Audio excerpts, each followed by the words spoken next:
Welcome in, folks. It's a two-piece here today. Two videos and two videos only for me to react to. First up here, we're going to talk about Uber stock. Uber stock's getting hit hard here today. Stock's down over 8 percentage points. Their earnings came out this morning. This stock was in the 80s just a couple months ago. So I want to spend some time. I want to react to this video here with Uber CEO from literally like an hour ago. And then we're going to go ahead and talk about valuation of Uber. Does this make sense as a stock to buy? Not really. So we'll speak about that. And then I want to react to this one, Adam Pitapaka. There's more risk management now than before. I want to hear where he's going here in regards to kind of how the market's moving and whatnot. So appreciate y'all joining me as always. I want to get straight in this, folks. Just make sure you hit that like button and make sure you're subscribed here to the channel if you're not already subscribed. 44,000 and I think 500 plus subscribers strong. Yeah, man, it's awesome. Alrighty, let's get into this. What is the message to investors this morning? Well, I think the message to investors is that we continue to deliver on consistently strong top line growth and then outsized profitability growth. You saw trips for us increase 21% on a year-on-year basis. We're at a run rate of more than 10 billion trips on an annual basis, which is pretty incredible. Gross bookings grew 21% as well on a constant currency basis. Our EBITDA came in at $1.4 billion, up 82%. And that also translated into free cash flow. So free cash flow of $1.4 billion, $4.2 billion over the past 12 months. We did swing to a loss, but the significant factor behind that loss was actually the value of our equity stakes. Some of them have been marked down, and markets go up and markets go down. We can't control that. What we can control is, are we building a big business, mobility and delivery business on a global basis? Are there more customers coming to us? Our audience grew 15%, frequency grew 6%. So I think as long as we continue to deliver on our service, on the promise of mobility everywhere, delivery of food and grocery, et cetera, we'll be more than fine. GAAP operating profit. Okay, so before we go further here, there's one thing I think is kind of actually benefiting Uber in a pretty significant way that I don't think anybody is really necessarily seeing or talking about. And this one thing that is benefiting them substantially, in my personal opinion, is the price of vehicles, along with the price of insurance, along with the price of gas. Holy smokes, right? I mean, if you're somebody that doesn't have to drive that far, right? And maybe you don't drive that often. Honestly, Uber is way more economically feasible for you than having a car plus insurance plus gas, because after all that, I mean, it depends on what type of car you have, but it's easily $500 to $1,000, right? Between what your car payment is, what your gas bill is, plus insurance has gone up so much in regards to cars. So a lot of people just look at it and they're like, I'll just Uber ride around and I'll probably spend half that, right? And once again, it depends on how much you drive and those sorts of things. But shoot, man, it actually can, especially if you live in an area that's kind of a bigger city, but let's say a lot of things are close. Like, if you got to drive 30 minutes away, that might be a different situation. But if your workplace is 5 minutes away from home, Uber might actually make sense. Dropped by, in part due to what you described as regulatory reserve changes and settlement. What are some of the headwinds that you're seeing and monitoring? Well, I think some of these settlements are for issues that have occurred in the past. And what we're trying to do now is operate in a way that takes into account all of our stakeholders, our riders, our drivers, our eaters, as well as regulators. And what we're trying to do is kind of try to clean up some of these past liabilities and move forward in doing the right thing for everybody. I spoke with you and Instacart CEO Fidji Simo yesterday, and obviously your new partnership is a bigger deal now that I know that it's not just exclusive to Instacart. Can you talk about some of the other partnerships and services that you could potentially plug in to Uber Eats, like I'm thinking Netflix or YouTube or TikTok? Well, we're really focused right now on making this work on Instacart. And this all started from our building essentially with our Uber app, kind of a super app of sorts. You can come to Uber and you can order food off of the Eats tab on Uber. That business has been growing significantly. Consumers love it. And if they want to go to the Eats app, they can. If they want to eat on the Uber app, they can as well.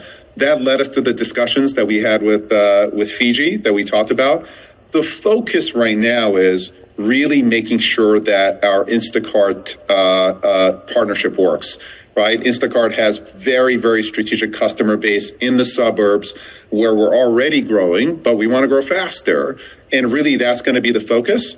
But the technology that we build allows us to essentially embed an absolutely first-rate Uber Eats experience into other apps as well. So you could imagine embedding in entertainment apps or sports apps, et cetera. And when you're hungry, ordering Eats right in that app. So that is absolutely something that we could deliver technically as a result of a great job of our engineers. But right now, the focus is let's make Instacart work. I'm sure there'll be some growing pains. There'll be some tuning to do in terms of the tech and the experience, and then we'll go from there. Interesting. Here's a problem. Here's a big problem, okay? So profitability when it comes to Uber Eats is already tough. And the reason it's tough is because everybody wants a cut. Uber wants their cut. You got the people that pick up the orders and drive the orders to your house. They obviously want to cut, right? Then you got the restaurants that are potentially adding on fees or they're having to take a cut into their profit. If then you add another, let's say, okay, you order Uber Eats through Netflix. You think Netflix is going to want to cut? Of course, Netflix is going to want to cut. And so the problem is then the price you pay as a consumer goes to such astronomically high levels that it's just like, oh my gosh, this is like doesn't make any dang sense to have this delivery done, right? Or you have a situation where,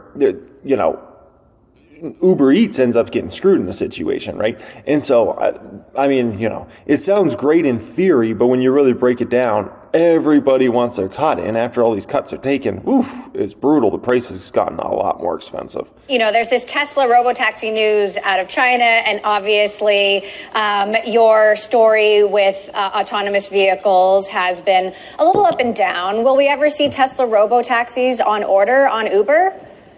Well, we would certainly welcome it. Our view as it relates to autonomous is this is a technology that holds great promise, both in terms of expanding our marketplace, lowering prices, making transportation available safely to more and more people.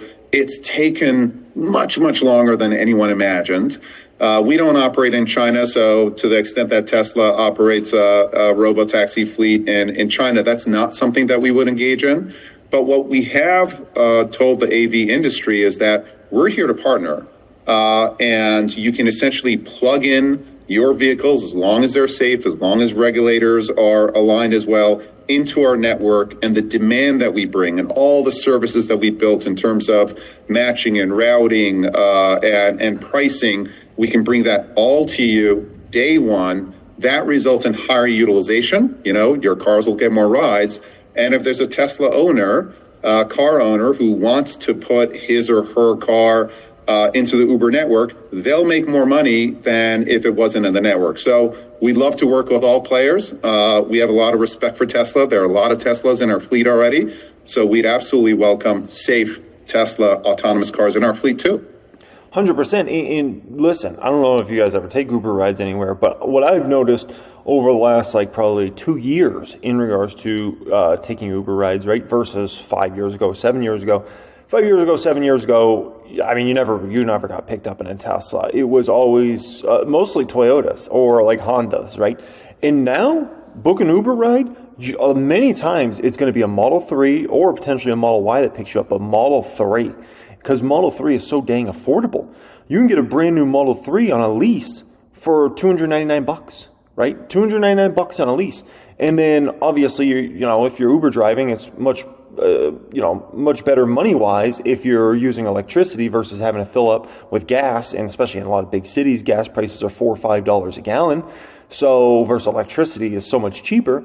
So I can tell you, Tesla's already being a big success with Uber, and I think those two could potentially partner in the future on robo-taxi fleets and things like that. The thing is, as a Tesla shareholder, Tesla can't just build out the entire fleet from day one. They're going to have a lot of different partners. They're going to be using their current customer base, I think, for part of the fleet. I think they're going to be using companies like Uber and Lyft for part of the fleet, and I think Tesla will also have its own internal small fleet that hopefully they'll build over a 5, 10, 15-year span. But yeah, I mean, The thing is to even still build a Model 3, it is still very costly. Let's say it's $25,000, right? Times that out by how many vehicles would be needed, the losses would be astronomical for Tesla for many years if they wanted to go all in themselves. So they wouldn't do that. They're going to partner with a lot of different folks in regards to this. And, I'm hearing just anecdotally more and more people who are taking Waymo, and you do have a partnership with Waymo. Can you tell us a little bit more about how that partnership works financially speaking? Like, does Waymo get paid a fee for referring rides to Uber? Do you operate a fleet of Waymos? Like, what's in it for you as an aggregator? Yeah, it's we don't disclose the financials, so to speak. We operate with Waymo in Phoenix, and actually we operate both on the mobility side and on the delivery side. So Waymos in Phoenix are taking Uber riders, and they're actually now delivering food to eaters as well as we expand the use cases there. And I think what you can imagine the model being, and this is not specific to Waymo, is just like we have a take rate with human drivers, right? About 79% of our gross bookings go to drivers and couriers and merchants, and we keep about 21% of it. That kind of a model will be true for autonomous as well. So we will have a fair take rate. We will drive a ton of business to these autonomous players. And again, what we're already seeing with some of our partners is higher utilization, more business for the driver, so to speak, whether that driver is a human or ultimately a robot. Uber is such a bellwether for what's going on in the global economy. Inflation has stalled at a rate that some folks feel is too high. What's your read on the broader economy, and especially in an election year? Yeah, Emily, I'd say so far so good. We read all the news that you do, and we talk to many, many partners out there. We're not taking price, so to speak, or we want to take as little price as we can. Our transactions grew 21%. Our gross bookings grew 21%. We want to grow based on expanding our audience and increasing frequency. And when we look at our customer base, you look at the volumes, 21% growth this quarter. Next quarter, the midpoint of our guidance, it's between 20 and 21% growth as well. So we see very consistent growth. We don't see consumers trading down. We don't see eaters trading down at this point. We do see a lot of strength in terms of our Uber for business, so to speak. Corporations are getting back to work. We see a lot of strength during workday, commute, et cetera. People are going back to the office, maybe a little more slowly than we'd like, but people are definitely going back to the office. So at this point, we don't see signs of consumer weakness. There are some merchant partners who we talk to who are focused more on lower value or cheaper products, et cetera. They may be feeling it, but at this point, Uber volumes remain healthy, and kind of the nature of that volume remains healthy as well. So two folks you never want to ask how the economy's doing, right? One is growth companies, because a growth company, like an Uber, for instance, right? Like they're growing and they're growing and they're growing and they grow pretty much no matter what. And so for them, it's just, and especially because they're kind of also a play on get back to work and all the things that are the trends of the last couple of years here. I think they're a tough one. The other folks you don't want to ask if the economy is good or not is companies that are in decline, because of course they're going to say, yeah, man, things are tough out there, things are bad, right? You kind of got to look for those like middle companies to really get some justification. Really, you can't even ask them. Look at their numbers, right? Look at UPS, look at FedEx, look at the real operators, and then start to make judgments about, is the economy good, bad, okay, decent, then you can make judgments. But yeah, if you're a growth CEO of a growth company, things should always seem pretty dang good for you. Things would have to be astronomically bad for you to feel bad if you're running a growth company. Just last quick question. I have to ask you about Uber Teen. I'm a mom. You're a dad. Obviously this could be game changing for working parents. How big a business can this be, and why should I trust my kid with you?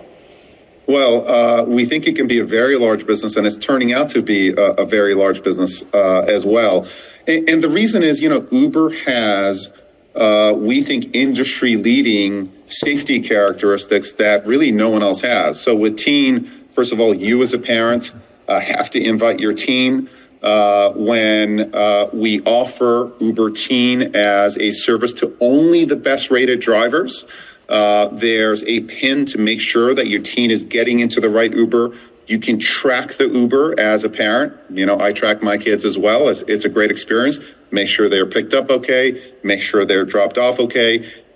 And you can reach out to the driver directly as well. So all of these safety features put together, I think, will help put parents' mind at ease.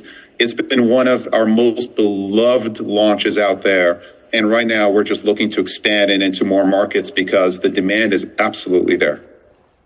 Yeah, so that product has, and then we'll get into if Uber's a buy or not. That product does have, I will say, wait, what is this? Google employees question execs over decline in morale? Interesting. That product has huge potential as a parent as well, right? Man, your kids' activities, it's like you got to drive them here, drive them there. It's a lot always going on, right? And so I'll say this is even bigger when the robotaxi fleet is out there, whether it's Tesla or, combo of many companies and things like that, is, because that's any parent out there that knows, the kid's schedule and they got to go to this place and they got to go to that place. And especially the more kids you have, you got 3 kids, 4 kids, 5 kids. Whew, it's a full-time job nearly, to keep up with all the extracurricular activities and things like that, right? To just take them to practices. We're not talking games, we're just talking practice. And so like AI said, practice. And so no doubt, that has huge potential. The amount of parents that will be using that will be a very, very high. I think the adoption rate will be even higher for when robotaxis are out there and that opportunity's out there. Because, some people probably feel a little bit weird about just a stranger picking them up, even if they're a highly rated stranger, right? People probably feel more comfortable, I would say, with a robot driving them around. That's my thought on that, okay? Now, Uber, here's what I like about Uber, right? One is this company is actually very still early in the profit cycle. Uber has been a very famous company for, I would say, probably almost 10 years now, right? But in terms of their profitability, this is still something that has happened very recently. So in regards to how much profit could be made here with this company, they got a long way to go with the profitability story. And they also have a long way to go with the revenue story. If we look at some of kind of the expectations here, 1000xstocks.com, if you want to join the wait list for 1000xstocks.com, you can. We got about 425 people or so on the wait list right now for 1000xstocks.com. So if you look at revenue growth, 16%, expected around this year, maybe 17%-ish, somewhere around there next year, right? So we can let's call it a high teen grower type company, right, on the revenue line. And we'll see where those numbers shake out, right? Those are just kind of like expectations. If you look at EPS growth, expected to have extremely strong EPS growth. The thing I really like is the EPS growth should outpace the revenue growth quite substantially over the coming years. And once again, when you're one of those early stage profit companies, usually over the next 5-7 years, your earnings per share is going to grow much more rapidly than your revenue. So if your revenue is up 10%, your EPS might be up 20, 30, 40%. It's a huge substantial difference for those sorts of companies. So overall, I actually like Uber here. Do I like it better in the 50s? Sure. But even in the 60s, I actually like Uber. The company's transformed in the better in a lot of ways. And so, I don't know, man. Is it a stock I could buy? Maybe. But the problem is there's a lot of opportunities in this market right now. That's a big thing. I look at a Shopify today and I'm like, oh my gosh, I want more Shopify. There's a lot of opportunities in this market. That's all I'm going to say. There's no shortage of opportunities. All right, next one up here. Let's get into Adam Pitapaka on risk management. The great bounce back for stocks and whether it is in fact sustainable. Let's ask Adam Parker. He's the CEO and founder of Trivariate Research with me here at Post 9. Good to see you again. Great to be here. I get the feeling from reading your notes of late that you're not so sure this is sustainable and you're maybe a little more cautious than you've been in a few months. Is that fair? Yeah, when we talked, I think, last week on halftime, I think the conditions are still the same. I see about equal chance we're at 10% up versus 10% down from here, and it makes me a little less confident because I think the data are mixed. I think if you really look at it, for every good thing I get a slight little upside maybe on retail sales, a little down on housing. It just seems like there's some good and some bad and enough to feed both bulls and bears at this point. So well, I don't have you have to get to a soft landing somehow, right? Isn't that kind of the definition of? Are you looking for were you looking for the economy just to keep roaring along and figuring that the inflation story was going to work in your favor even if it did? I think just erode, not implode. That's kind of the base case, that we slow down from what was the highest nominal GDP in our lifetimes, right? So we knew we were going to slow, but the question was just at what pace. And I think the good news is that you don't have a synchronous contraction, because so many things the cycles were, at different times. Housing is a little bit different cycle than autos, a little different than semis, a little different than electrification industrials. There's enough things that are working that I think things can be positive. I think the earnings will grow. The Street's got, I think, 278 in earnings next year, bottom up. So 1584, what is that, about 18.6, 18.7 times the number? Maybe it's 19 if they're a little too high. Seems okay. I don't think it's like crazy expensive where you're like, wow, this is awful, especially as you pointed out when, bond yields come a little bit lower. So I think it's okay, but I just don't feel as positive about the risk reward as we did, 12, 15 months ago. I feel like if there's an area you're getting more concerned about, it's tech. Yeah. Where, now we've gotten a couple notes in a row from you that one of the headlines here today is why technology investing is getting riskier. Now, how do we get from, in a few weeks, right, from wanting to still be overweight mega cap tech to now it's getting riskier and, we're riding the surfboard, now it's maybe time to put the surfboard back on top of the car? If you're, when you run a portfolio, a guy who's got 40, 50 stocks trying to beat the S&P long only, and they've been correctly, benefiting from AI and semis and software, I think what their debate is going to be, and I had a big debate with a big long-only manager earlier today, is how much do I lighten that? If we worry, not that we get stagflation, but just that others think it has a higher probability, the first thing that's going to get sold, two things that get sold are tech and energy, and what's going to get bought is staples, kind of healthcare, maybe a little bit of utilities. Why are you still using that word stagflation? I mean, to the extent the economy slows and inflation picks up cyclically, people will worry about it. I don't think that's the base case, nor do I think I should position for it. The economy slowing is not stagflation. No, but the question is if people, right, what do you think right now? Half think no landing, half think soft landing, and we're somewhere in that, Were you not convinced by what the Fed chair said last week where he said no stagflation? Should I ever be convinced by what the Fed chair says? I mean, isn't that, what do you mean? Like, I should... But there are no signs... Well, the thing with the whole, Jay Powell saying... no stagnoflation. It's very important everybody understands this. As of right now, true. 6 months from now could be a very different story. 12 months from now could be a very, very different story. Maybe you are in stagflation. Stagflation environment is one where unemployment's going up substantially, right? Meanwhile, inflation's not where the Fed wants it. It's still too high. And so you're in this like stagflationary environment. So as of right now, can you call stagflation? No, you can't right now. It just doesn't make sense. Like, you can't call stagflation when unemployment's under 4%, right? But 6 months from now, 12 months from now, if unemployment shoots higher and you get inflation that's a problem, then you talk about stagflation. So, I think Jay Powell probably got too much hate for that comment, because it's like, well, factually right now, he's correct. But down the road, he could be wrong, right? Position my portfolio listening to the Fed chair? No, but I mean, people have been, getting crazy about the stagflation word. In the last 2 weeks, if you like, in my world, if you searched on it the previous 6 months, there were 0 mentions, and now it's like rocketed in the last 2 weeks, and it was all because that one day had a little bit of like a high PCE and a little bit of a weak GDP, and all the big houses lowered their GDP numbers. So I don't think it's the base case. I'm just saying tech's ripped. It's higher beta than ever. If you take stocks and you look at their bounce, versus the market or the beta, half of the stocks that are 1.2 beta or higher are tech. So if we do somehow get a little bit of like a hawkish thing or a little bit of an economic slowdown, just directionally from where we are, that's going to go down more than normal. That's a valid point. 100%. Basically, he's making the case here that if the market gets hit, tech's going to get hit harder than everything else, right? Which could be a very valid point because there's more beta there. But on the flip side, man, that would be a great buying opportunity. I can tell you that much.